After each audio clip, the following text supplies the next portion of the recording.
पुट्रा वो उन बादशाह जो पुट मदीने पाक में घुमण आयो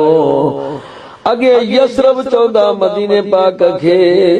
उते मदीने पाक वारन माण्हुनि ने जो पुट बादशाह जो मारे दो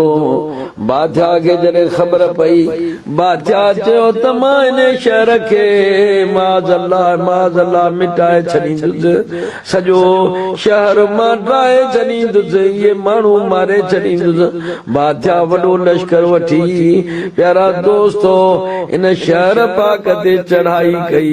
इहो महबूबन करीमन खां तक़रीबन कमो बेश 1000 साल अॻे में जी ॻाल्हि आहे जॾहिं मेरा दोस्तो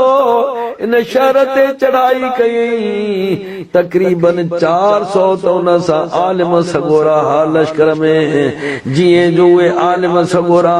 इन शहर खे ॾिसण लॻा ॼण त चरिया थी विया कॾहिं हेॾां पिया भॼन कॾहिं हेॾां पिया भॼन बादशाह खां पुछो छा भला तव्हां चरिया थी विया आहियो छा बादशाह सुणा बराबरि असां चरिया थी विया आहियूं छो भला तव्हांखे छा थी वियो आहे ओ बादशाह ही जेको शहर आहे उहो त रहमत लिल आलमीन नबियुनि जे सरदार आख़िर ज़मान नबी करीम रहमत लिल आलमीन जो शहर आहे महबूब करीम इन्हे में हिजरत फरमाए अची इन शहर में वेंदा बादशाह जो ॿुधो त उन्हनि आलमनि खे चई ही उहो शहर आहे हाओ बादशाह उहो शहर आलमन खे चई जे करे उहो शहर त मां पंहिंजे पुट जो खून माफ़ करे छॾियमि बिना माफ़ी घुरण जे इन्हनि खे माफ़ी ॾेई छॾियमि हाणे मां इन शहर खे त कोन ड्राईंदुसि पर इन शहर वारनि जो ग़ुलाम थी रहंदुसि वरी उनखे आलमन खे चई तव्हां भला हलो मोटी हलो त हलूं उन्हनि चयो बादशाह हाणे असां मोटी न हलंदासीं हाणे हिन शहर में ई रहंदासीं मन न अखियुनि जो महबूब करीम जो दीदार नसीब थी वञे तंहिंजे करे जेकॾहिं असांखे दीदार नसीब न थियो मन असांजे पोयनि खे इहो दीदार नसीब थी वञे मुंहिंजा प्यारा दोस्तो बादशाह खे चयूं त असां हाणे कोन हलंदासीं तो बादशाह जा ताम न खपनि तो बादशाह जो महलात न खपे हाणे असां हिते पिणीअ जे दर ते ई रही पवंदासीं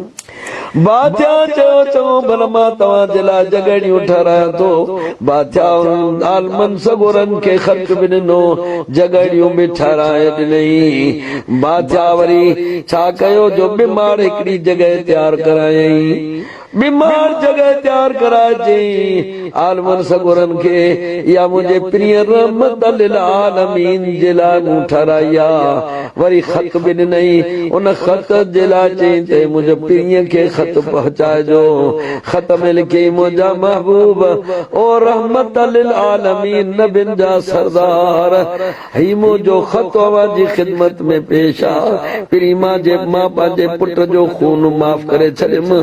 पर पुठ तव्हां ते कलमो पढ़ी तव्हां ते ईमान आंदुमि सोना महबूब हाणे सिर्फ़ मुंहिंजो अर्ज़ इहो आहे त मुंहिंजी जॻहिड़ी क़बूल थिए हाणे ई मां बीमार जेका जॻह ठहिराई आहे मुंहिंजा पहिरीं अवां इहा क़बूल फरमायो उहा हीअ जॻह आहे जेको कुबो शरीफ़ महबूब मुस्तफ़ा जे रोज़े अतर जे भरिसां इहो कुबो शरीफ़ ठहियल आहे इहा अयूब अंसारी जी जॻह आहे हसन अमीर हुसैन पाक जे ॼमण पाक जी भी जगह इहा आहे मुंहिंजा प्यारा दोस्तो उन बादशाह चयो मुंहिंजा महबूब हाणे मुंहिंजो सिर्फ़ अर्ज़ इहो आहे त इहा मुंहिंजी जॻहिड़ी क़बूल थिए अवां पहिरीं रहमत लिल आलमीन इन जॻह में अची रहण फरमायो त मुंहिंजी क़ब्र खे बि रंग लॻी वेंदो